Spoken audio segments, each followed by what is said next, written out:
ბათუმი მალე ელექტრონული მართვის სისტემაზე გადავა. მოქალაქეებსა და საჯარო მოხელეებს საშუალება ექნებათ ელექტრონულად არა მარტო ქალაქის თვითმმართველობის ბაზაზე არსებული ობიექტები, მიწები და ინფრასტრუქტურა დაათვალიერონ, არამედ გაიგონ მათი საბაზრო ფასები.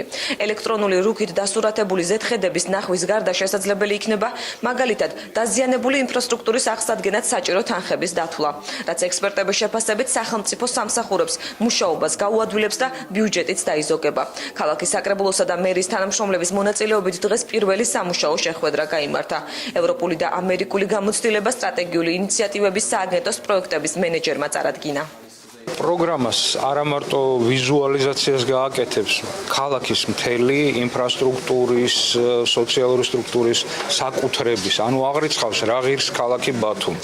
არამედ მის ქვევით იდება მთელი ციფრული სისტემა, რომელიც ფაქტურად გაზომავს რა დანახარჯები არის საჭირო, ვთქვათ, ნებისმიერი მშენებლობისთვის, მიწისქვეშა, მიწის ზედა, გაზომავს იმ, ვთქვათ, ტერიტორიებს რა ღირს ეს და როგორ უნდა მოხდეს ამის, ვთქვათ, ამა თუ იმ ტერიტორიის პრივატიზაცია. პროექტი შეიქმნება დაახლოებით 3-4 თვის განმავლობაში და ამის შემდეგ უკვე გამოცხადება ტენდერი მის შესრულებას.